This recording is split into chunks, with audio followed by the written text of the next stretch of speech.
Bonjour à tous et à toutes. Je m'appelle Alexandre Prudhomme-Maisonneuve et je suis étudiant au baccalauréat en psychologie à l'Université du Québec en Outaouais. Lors de cette présentation, je vais vous présenter certains des résultats initiaux de l'essai ouvert du programme Bootcamp for ADHD que nous avons récemment complété. Ce bref programme d'implication parentale a été conçu pour les parents d'enfants d'âge scolaire avec un diagnostic relativement récent de TDAH. La présentation s'intitule Impliquer les familles dans le traitement multimodal du TDAH, une évaluation préliminaire du programme Bootcamp for ADHD.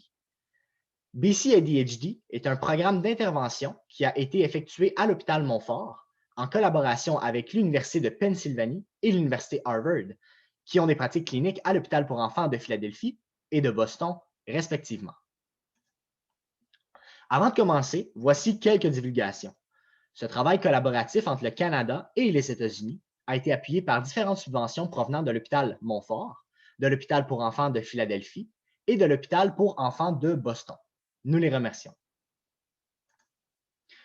Aujourd'hui, je vous propose, par cette présentation, l'atteinte de 4 objectifs d'apprentissage. Tout d'abord, le premier objectif est de vous faire connaître à vous, les familles, et aux professionnels de la santé, les barrières qui empêchent la poursuite des traitements probants du TDAH chez l'enfant, avec une attention particulière aux obstacles liés aux services directs, notamment les attitudes parentales.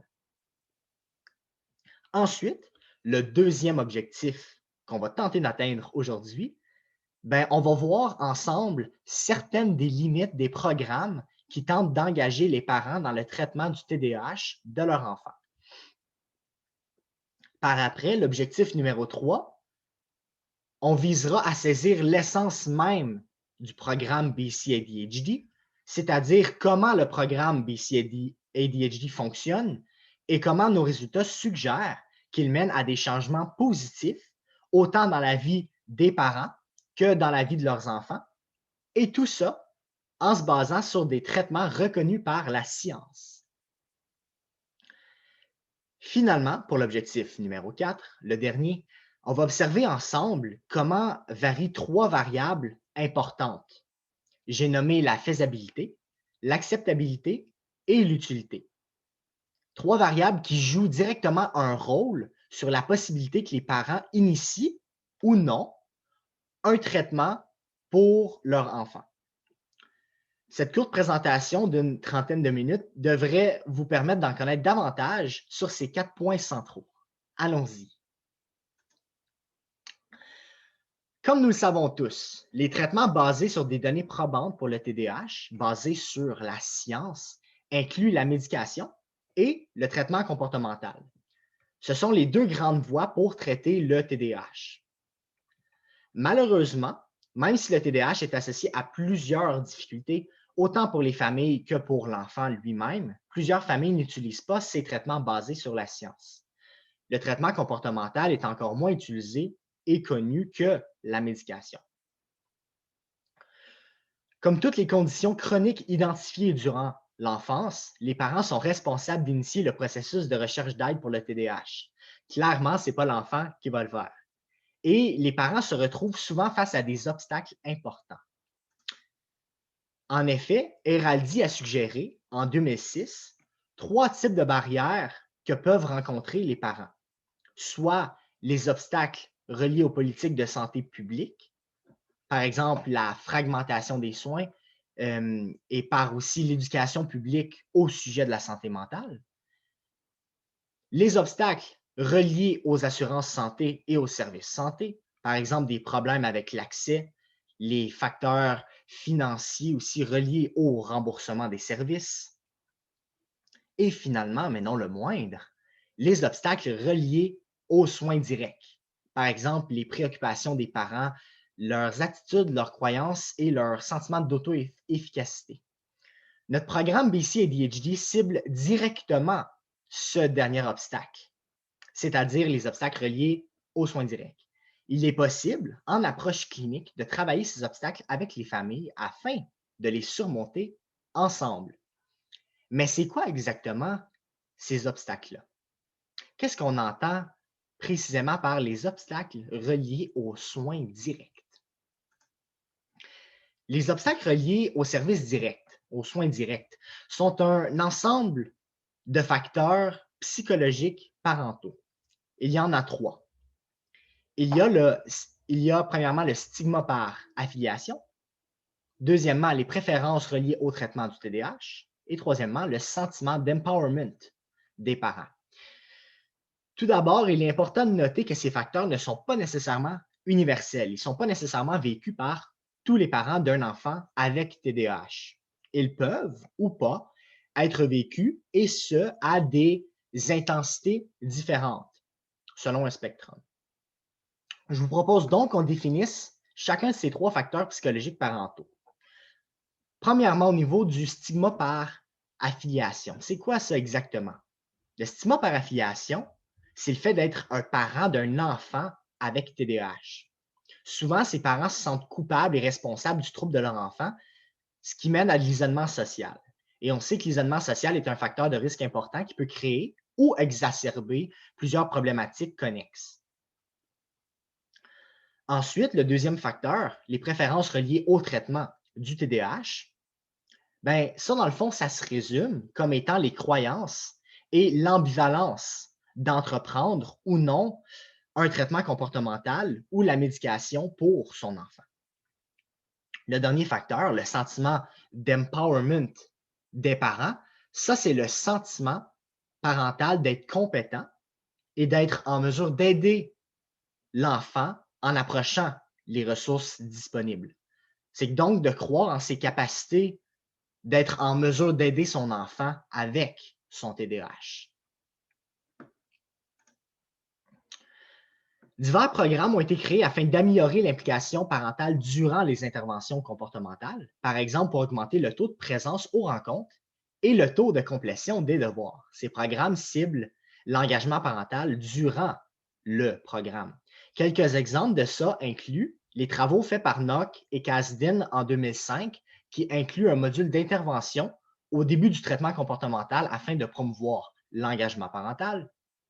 Il y a aussi les travaux faits par Chacot et ses collègues en 2009 qui ont adapté le traitement comportemental afin de mieux impliquer les familles monoparentales.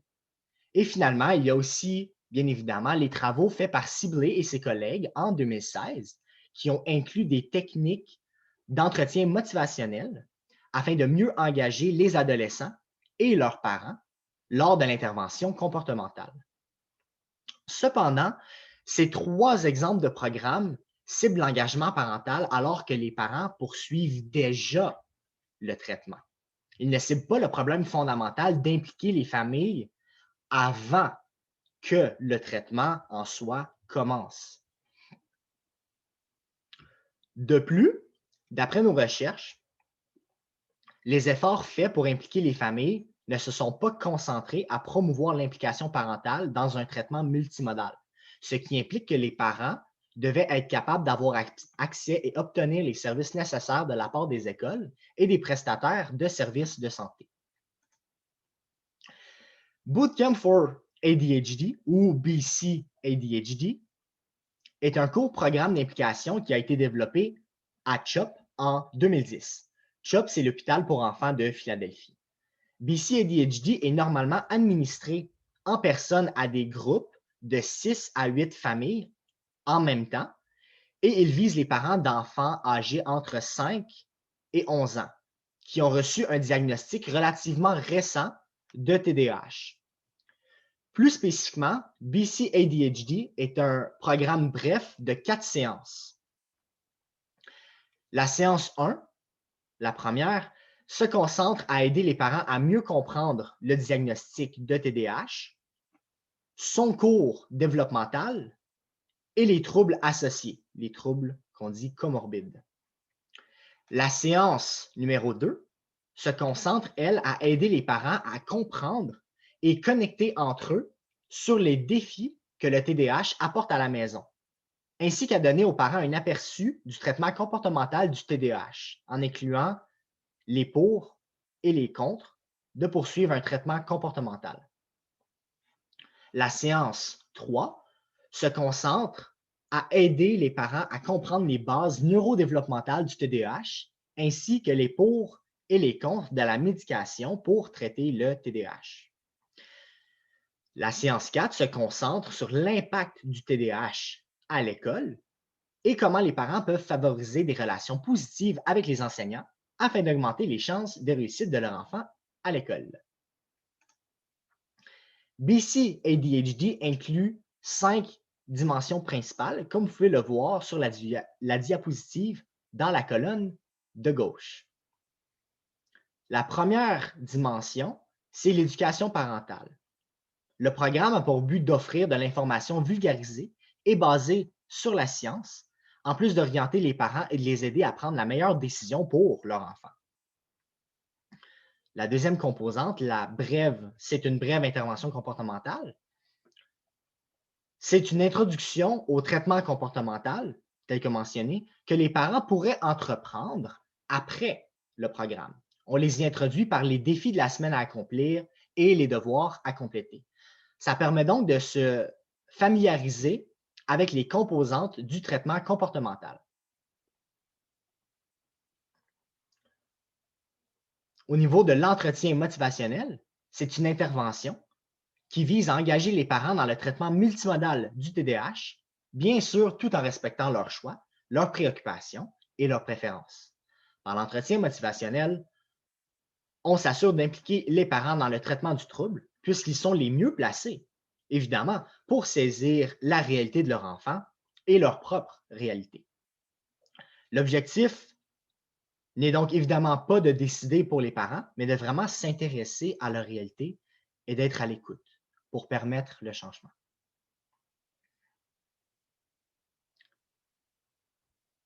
Au niveau des techniques de thérapie de groupe, celles-ci servent à créer des liens entre les parents par une atmosphère d'entraide et d'empathie, puisque les parents partagent beaucoup d'expériences similaires. Ce concept de groupe permet de réduire la stigmatisation et l'isolement social par le partage.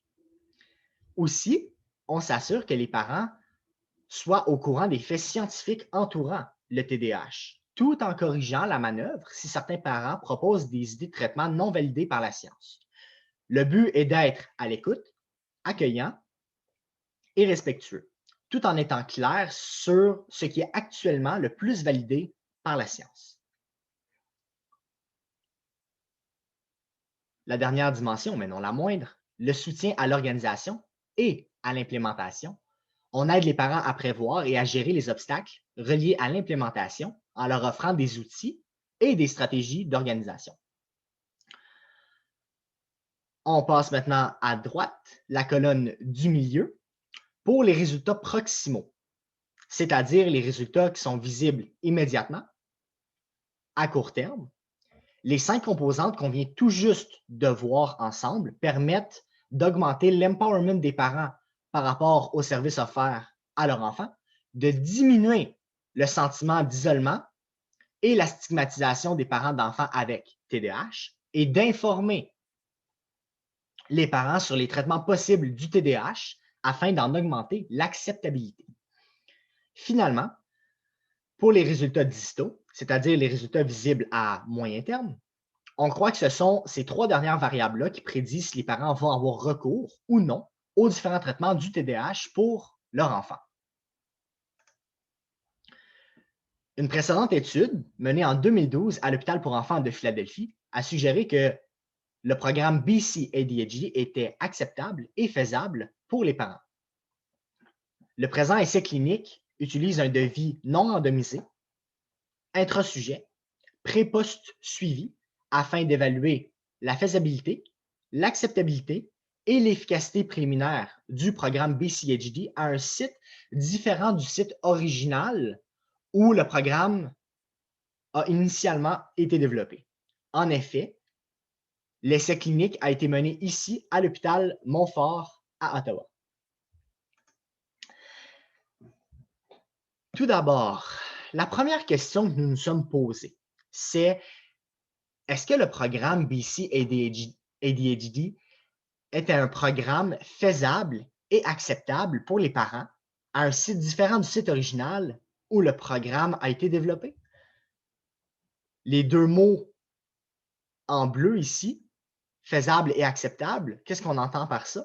En fait, par faisabilité, on entend la participation des parents aux rencontres et s'ils font ou non les exercices à la maison. Par acceptabilité, on entend leur appréciation du programme. Est-ce qu'ils ont aimé le programme? Est-ce qu'ils en sont satisfaits? Les participants étaient 59 familles d'enfants avec TDAH, tous âgés entre 5 et 11 ans. Ils ont été référés à une clinique communautaire de développement et comportement pédiatrique à Ottawa.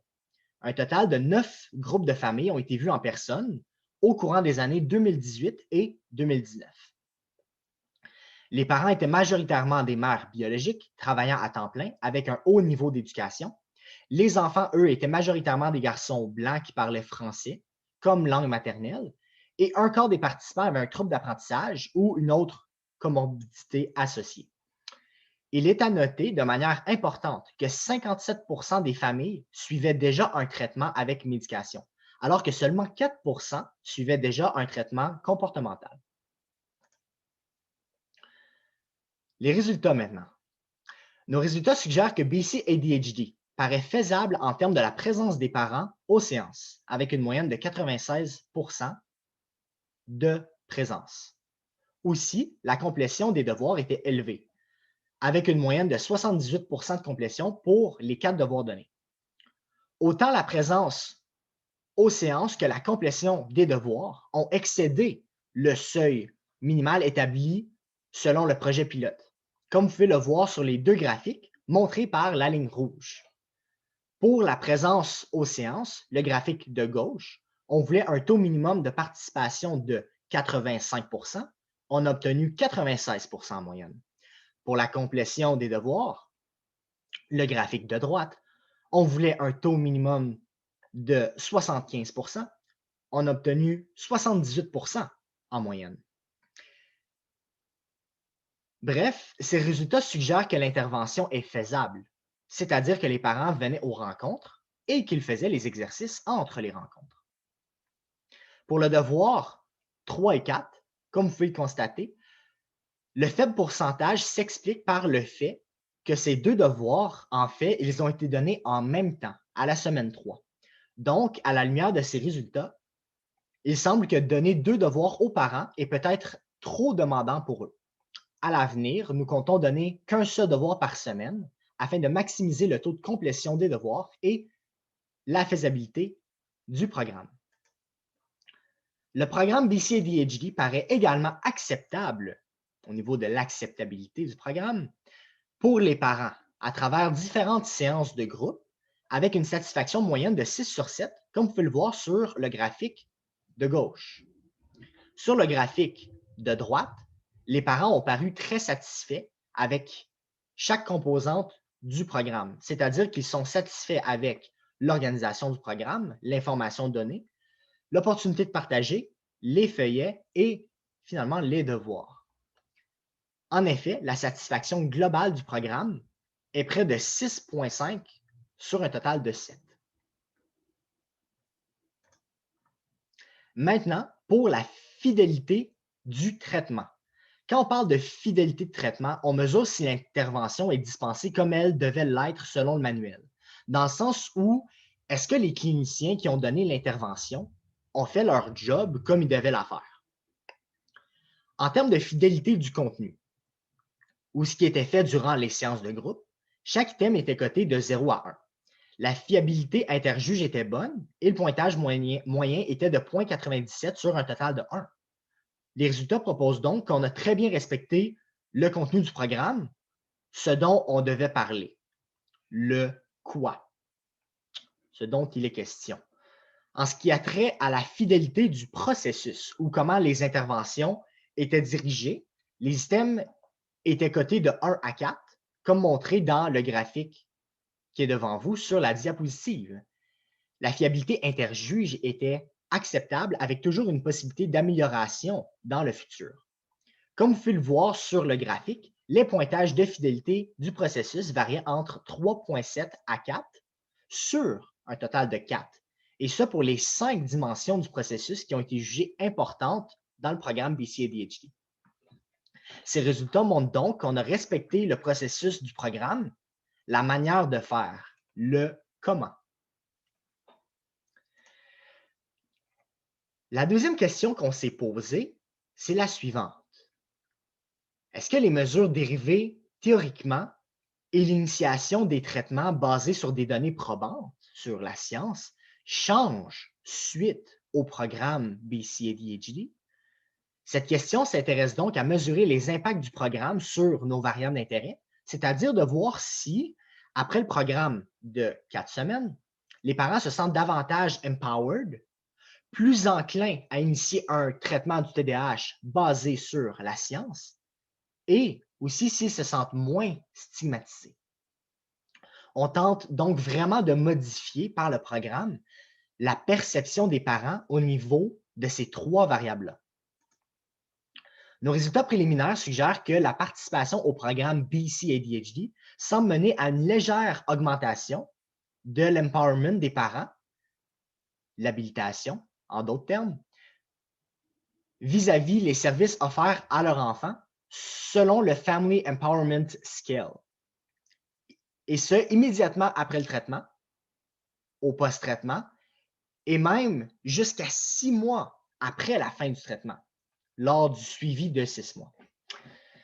Après seulement 4 semaines, 4 séances, ils se sentent donc davantage compétents au niveau parental et ils se sentent aussi davantage en mesure d'accéder aux ressources qui leur sont disponibles dans le domaine de la santé et dans le domaine scolaire.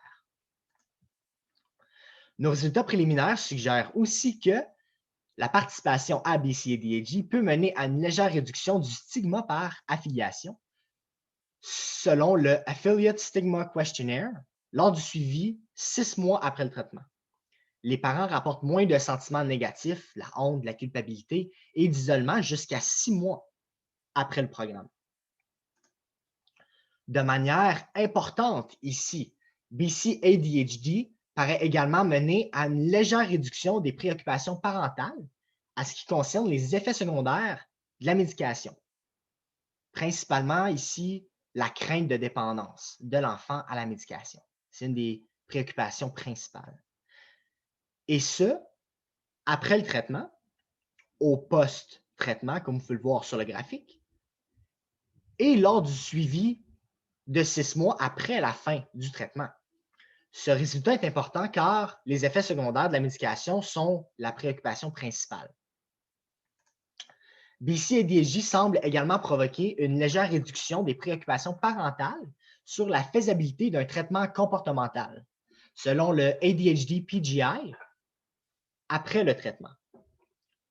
Cet effet n'était pas significatif lors du suivi de 6 mois. L'effet de la réduction des préoccupations parentales sur la faisabilité d'un traitement comportemental semble donc plus temporaire, dans le sens où il ne se maintient pas à long terme. BC-ADHD semble également mener à une légère réduction des préoccupations parentales sur les effets négatifs d'un traitement comportemental après le traitement. On parle ici principalement d'une crainte par rapport à comment l'enfant va réagir au traitement comportemental. Encore une fois, cet effet n'était pas significatif lors du suivi de 6 mois, ce qui pourrait peut-être indiquer que les attitudes parentales peuvent être changées rapidement avec ce court programme d'intervention. Toutefois, si on veut voir un effet soutenu à long terme qui se maintient dans le temps, il faudra une pratique soutenue de l'intervention.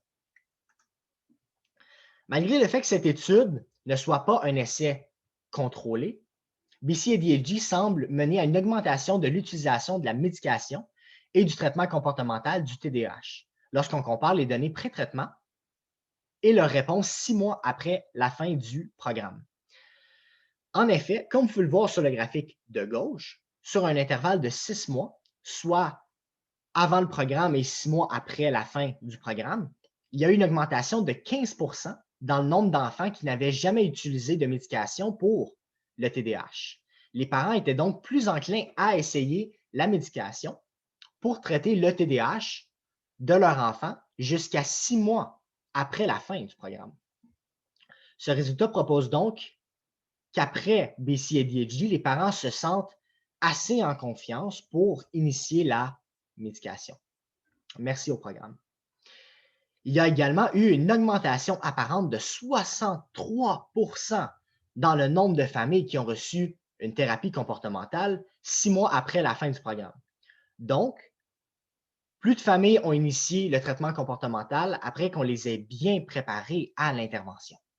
La majorité d'entre elles ont reçu le traitement comportemental à la clinique pédiatrique de Montfort.